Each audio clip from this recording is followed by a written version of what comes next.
أعوذ بالله من الشيطان اللعين الرجيم بسم الله الرحمن الرحيم الحمد لله رب العالمين بارئ الخلائق أجمعين الصلاة والسلام على سيد الأنبياء والمرسلين وعلى آله الطيبين الطاهرين المعصومين أما بعد نهج البلاغہ شارٹ کورس کا یہ تیسرا سیشن ہے۔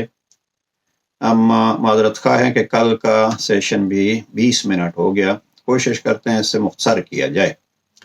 کل کے سیشن سے جو سوال کیے جا سکتے ہیں، اساتذہ کرام اگر متوجہ رہیں تو پہلا سوال بچوں سے یہ کیا جا سکتا ہے کہ نہج البلاغہ میں جناب امیر علیہ السلام نے پیغمبر اکرم کا ایک معجزہ بیان کیا جس میں درخت کا آنا اور درخت کا پلٹ کے جانا نقل ہے۔ یہ معجزہ جناب پیغمبر اکرم کا کس خطبے میں، خطبہ نمبر بتلائیے کہ کس خطبے میں نقل کیا گیا ہے۔ اب یہاں اگر ویڈیو روک کے تو طلبہ سے سوال کیا جا سکتا ہے۔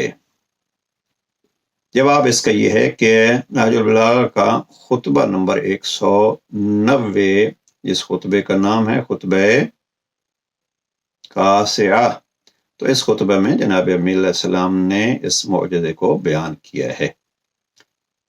دوسرا سوال کل کے سیشن سے یہ ہے کہ جناب پیغمبر اکرم کے ساتھ امام علیہ السلام نے اپنے بچپنے کا ایک تعلق بیان کیا ہے، اور اس خطبے میں امام فرماتے ہیں کہ میرا اور پیغمبر کا آپس میں تعلق اور جو رشتہ ہے اس کو آپ جانتے ہیں، اور پھر اپنے بچپنے کے چند موارد بیان کیے ہیں۔ کیا آپ بیان کر سکتے ہیں کہ اس رشتے کو اور اس تعلق کو، جو بڑا خوبصورت، مجھے یہ بہت پسند ہے کہ پیغمبر مجھے اپنے سینے سے لگائے رکھتے تھے، ابھی کیا وہ منظر ہوگا، نور علی نور، تو یہ کس خطبے میں ہے؟ ابھی اس میں ویڈیو روک کے سوال کیا جا سکتا ہے اور طلبہ کا جواب سنا جا سکتا ہے کہ کس خطبے میں اس رشتے کو بیان کیا اور فخر کے ساتھ بیان کیا جناب امیر علیہ السلام نے۔ جواب یہ ہے کہ یہ بھی خطبہ نمبر 190 ہی ہے جو جناب امیر نے اپنے اس تعلق کو بیان کیا۔ تیسرا سوال یہاں یہ کیا جا سکتا ہے کہ جناب امام امیر المومنین علیہ السلام نے نہج البلاغہ کے دوسرے حصے میں اپنے فرزند ارجمند جناب امام حسن مجتبی علیہ السلام کو ایک تفصیلی وصیت لکھی ہے، اور یہ وصیت جس کو آیت اللہ العظمی آغا سستانی فرماتے ہیں کہ جوانوں کو چاہیے کہ وہ اس کا مطالعہ کریں، اور بہت سارے بزرگوں نے اس وصیت کی الگ شرحیں لکھی ہیں۔ تو کیا آپ بتلا سکتے ہیں کہ یہ نہج البلاغہ کے دوسرے حصے میں کون سا نمبر ہے اس کا وصیت کا؟ اب اگر طلبہ سے پوچھا گیا اور جنہوں نے صحیح جواب دیا تو بہت اچھا، جواب اس کا یہ ہے کہ اس کا نمبر ہے 31، وصیت 31۔ تو یہ گزشتہ سیشنز کے 3 سوال ہو گئے۔ اب ہم آتے ہیں جہاں کل ہم نے بحث چھوڑی تھی، تھوڑی بحث طولانی ہو گئی، بہرحال انشاءاللہ ان بحثوں کے بعد آپ کو نہج البلاغہ کے ایک کلی طور پر تعارف ہو جائے گا، آپ سمجھیں گے کہ ہم نہج البلاغہ کی دنیا، شہید مرتضیٰ مطہری نے ایک کتاب لکھی ہے، فارسی میں اس کا نام ہے، اصل میں تو درس ہے ان کے اور ان کو جمع کیا ہے، سیری در نہج البلاغہ، نہج البلاغہ کی سیر۔ اس کے 2-3 ترجمے ہوئے ہیں، اور ایک لفظ بار بار شہید مطہری نے استعمال کیا اس کتاب میں، اور ہم نے مرکز افکار اسلامی کی طرف سے اس کا جو اردو ترجمہ شائع کرایا ہے، تو اس کا نام کتاب کا ہم نے رکھا ہے نہج البلاغہ کی دنیا۔ تو نہج البلاغہ ایک دنیا ہے۔ اب کم از کم ان چند سیشنز میں انشاءاللہ اس شارٹ کورس میں آپ نہج البلاغہ کی دنیا کی ایک سیر کر لیں گے، اور پھر جب تفصیل میں جانا چاہیں گے تو بھی انشاءاللہ بہت سارے ذرائع مہیا ہیں مرکز افکار اسلامی نے۔ آپ جیسے عزیزان کے لیے یوٹیوب چینل بھی ہے، ویب سائٹس بھی ہیں، کتابیں بھی ہیں، سوال جوابات کا سلسلہ بھی ہے، اور اگر کہیں ایک جگہ پہ مثلاً 15-20 جوان اکٹھے ہوتے ہیں اور کہتے ہیں کہ ہمیں نہج نہج البلاغہ کے بعض خطبات کے لیے مزید وضاحت چاہیے تو وہاں کے لیے اساتذہ بھی ہم مہیا کر سکتے ہیں۔ تو یہ بہرحال یہ نہج البلاغہ کی دنیا میں ایک خوبصورت، آپ جوانوں کے لیے کہ ایک خوبصورت خطبہ ہے، خطبہ نمبر 163، جس میں جناب امیر علیہ السلام نے کلی طور پر مور کو سامنے رکھ کے اور مور کے رنگوں کو سامنے رکھ کے توحید ثابت کیے۔ یہ ایک خوبصورت، اور کیا اگر آپ کہیں چڑیا گھر میں جائیں اور کہیں آپ جائیں، بعض لوگوں کو مور رکھنے کا شوق ہوتا ہے، اب مور کو اگر آپ دیکھیں تو اس کے رنگوں میں گویا توحید نظر آتی ہے۔ اور جناب امیر علیہ السلام فرماتے ہیں کہ دیکھو انڈے کے کل رنگ تو 2 تھے، اب ان 2 رنگوں سے درجنوں رنگ کس نے پیدا کیے ہیں، وہ ہے ذات پروردگار۔ اور ایک جملہ اس خطبہ 163، اس کو طاووس، عربی میں مور کو کہتے ہیں طاووس، بہرحال آپ اس کو چھوڑیے، طاووس عربی یاد کرنے کا نہیں ہے، مور والا خطبہ جو ہے وہ ہے خطبہ نمبر 163، اس کو ذہن میں رکھیے۔ اس خطبے میں ایک جگہ پہ امام فرماتے ہیں کہ اگر ایک عام بندہ رب کی ایک مخلوق کی تعریف مکمل نہیں کر سکتا تو وہ اس خالق کی کیا تعریف کرے گا۔ لہذا جب ان چیزوں کو ہم دیکھتے ہیں تو اس مالک کو، اس خالق کو ہم دیکھیں کہ اس نے انسان کے سامنے کیا کیا پیدا کیا، اور خود وجود انسانی، اس انسان کے وجود میں بعض بزرگان کہتے ہیں خود ظاہری نعمات میں سے 6000 نعمات اس وجود انسانی میں موجود ہیں۔ تو اس حوالے سے ان چیزوں سے خدا کی پہچان ہوتی ہے۔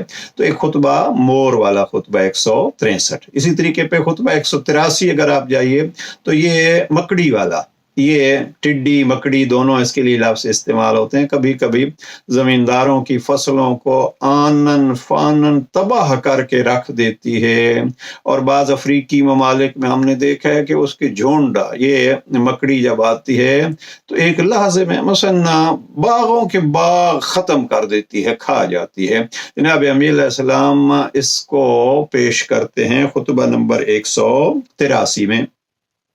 اب اس میں جناب امیر علیہ السلام فرماتے ہیں دیکھ انسان ایک چھوٹی سی مخلوق، اگر آپ نے کبھی مکڑی دیکھی ہو، نہیں تو اس کو دیکھیے گا، اور اس کا بڑی سے بڑی مکڑی جو ہے انسان کی اس انگلی برابر ہوتی ہے۔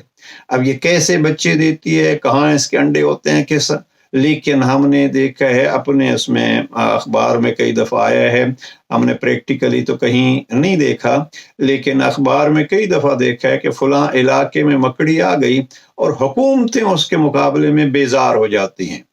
تو جناب امیر علیہ السلام فرماتے ہیں ذرا دیکھ اس کو اور پھر رب کی قدرت کو پہچان۔ تو یہ طریقے ہیں جن طریقوں سے علی امیر المومنین نہج البلاغہ میں خدا کا پتہ دیتے ہیں، خدا کی پہچان کراتے ہیں۔ اب ایک خطبہ آج اس حوالے سے، اور بات پھر توحید پہ زیادہ لمبی ہو گئی، وہ آپ کے سوال میں بھی رہے گا کل، اور وہ ہے خطبہ نمبر 196۔ مجھے یہ 4 جملے بہت پسند ہیں، بالکل مختصراً آپ عزیزان کی خدمت میں یہ پیش کر رہا ہوں۔ خطبہ نمبر 196 ہے، جناب امیر علیہ السلام نے خطبہ نمبر 196 کے پہلے جملوں میں رب کریم کے متعلق جو ہیں وہ 4 جملے کہے، کیونکہ یہ خطبہ زیادہ تر قرآن مجید کی عظمت کے بارے میں ہے۔ 42 فضائل قرآن بیان ہوئے ہیں، آپ اس کو بھی ذہن میں رکھیے، اور یہ بھی آپ کے سوالات میں سے ایک سوال ہوگا، اور وہ یہ ہے کہ قرآن مجید کے سب سے زیادہ فضائل کس خطبے میں ہیں، تو وہ خطبہ 196 ہے، جہاں جناب امیر علیہ السلام نے قرآن مجید کے 42 فضائل ایک ساتھ بیان کیے ہیں۔ میں اب جب قرآن کے حوالے سے اگر ایک سیشن ہوا تو اس میں یہ چند جملے عرض کروں گا۔ پہلے 4 جملے خطبہ 196 کے کیا ہیں؟ جناب امیر علیہ السلام، عربی چھوڑ رہا ہوں، مجھے عربی بہت اس میں پسند ہے یہ لفظ۔ پہلا لفظ امام فرماتے ہیں وہ خداوند عالم بیابانوں میں چوپایوں کے نالوں کو بھی سنتا ہے، مفتی جعفر حسین مرحوم کا ترجمہ۔ یعنی اللہ وہ ہے کہ بیابان اور صحرا میں کوئی حیوان، کوئی جنگلی جانور اگر کسی مشکل میں ہوتا ہے اور وہ رب کو پکارتا ہے تو وہ اللہ وہ ہے جو اس کی پکار کو سمجھتا بھی ہے، سنتا بھی ہے، اور پھر فقط سنتا نہیں ہے بلکہ اس کی اس خواہش کو، اس کی اس ضرورت کو پورا بھی کرتا ہے۔ یعلم عجیج الوحوش فی الفلوات، نہیں رہا گیا مجھ سے عربی جملہ پڑھنے سے، عجیج وہ چیخ و پکار، وہ رونا اس کا، وہ درد اس کا۔ آپ سنتے ہوں گے جناب امام علی رضا علیہ السلام سفر کر رہے ہیں اور قافلہ امام کے ساتھ ہے، ایک طرف سے شیر آتا ہوا دکھائی دیا، لوگ ڈر گئے، امام نے فرمایا چھوڑو اس کو، رہنے دو، آنے دو اس کو۔ وہ آیا اور آ کے اس نے امام کے پاؤں کا، قدموں کا بوسہ لیا اور کچھ اپنی حیوانیت کی زبان میں کچھ کہا، امام نے بھی اس کو کچھ کہا، اس کے سر پہ ہاتھ پھیرا اور وہ چلا گیا۔ سارے امام کے ساتھی، امام کے اصحاب، امام کے قافلے والے امام سے پوچھتے ہیں مولا یہ کیا ماجرا ہے؟ امام فرماتے ہیں کہ یہ نر شیر ہے، اس کی مادہ بچہ جننے کا وقت آیا تو ذرا اس کو مشکل تھی، اب وہ آیا ہے ہم سے دعا کرانے۔ اب مجھے بہت ساری چیزیں اس حوالے سے امام رضا علیہ السلام کے حوالے سے یاد آ رہی ہیں، وقت آپ کا زیادہ نہیں لیتا۔ میں نے خود ایک مجتہد سے سنا اور وہ فرما رہے تھے کہ میں نے اپنی طالب علمی میں مشہد میں دیکھا ہے کہ ایک شخص اپنے اونٹ کو جو کافی مدت سے اس نے رکھا ہوا تھا نہر کرنا چاہتا تھا، تو اونٹ وہاں سے دوڑا اور دوڑ کے سیدھا آ گیا امام رضا علیہ السلام کا ایک مخصوص دروازہ ہے جہاں بیماروں کو اور پریشان حالوں کو وہاں بٹھایا جاتا ہے، تو وہاں آ کے وہ بیٹھ گیا اور ادھر اس شخص کے ذہن میں، یا بعض کہتے ہیں کہ نہیں وہ شخص جو ہے وہ اس کو خواب میں، امام فرماتے ہیں کہ اس کو ہمارے لیے چھوڑ دے۔ وہ آیا اور اس اونٹ کو پیار کیا اور اس کو پیار کے ساتھ لے گیا۔ کس نے اونٹ کو یہ سمجھایا کہ جا تیری نجات کا ذریعہ وہ ہے؟ تو یہ اللہ ہے جو ذریعے بنا دیتا ہے۔ یعلم عجیج الوحوش فی الفلوات۔ تو اس لیے عزیزان اگر زندگی میں کہیں مشکلیں آتی ہیں تو آپ جوان جو ہیں ان مشکلوں کے سامنے گھبرایا نہیں کیجئے۔ مشکلوں کا حل کیا ہے؟ مشکلوں کا حل اللہ کی ذات ہے جو اس نے وسیلے بنائے ہیں محمد و آل محمد کو۔ آپ بیٹھ جایا کیجئے، اللہ سے نہج البلاغہ کا واسطہ دیجئے، مشکل کشا کے کلام کا واسطہ تجھے پروردگار جس نے ہمیں بتلایا تو کون ہے اور تو کتنا کریم ہے۔ یہ خطبہ 196 کا آج کا کل سیشن اسی پہ ہم محدود کرتے ہیں، ان 4 جملوں پہ۔ پہلا جملہ کیا ہے؟ اللہ وہ ہے۔ اگر آپ سے کوئی کہے کہ آپ علی والے اللہ کی تعریف کیجئے تو ان 4 جملوں کی اگر اردو آپ یاد رکھ سکتے ہیں، وہ مفتی صاحب والی اردو نہیں، اگر آپ اپنی زبان میں یاد رکھ سکتے ہیں تو یوں پہلا جملہ یاد کر لیجئے، اللہ وہ ہے جو بیابانوں میں، صحراؤں میں، جنگلات میں حیوانوں کی آہوں کو بھی، ان کی چیخ و پکار کو بھی سنتا ہے۔ پہلا جملہ۔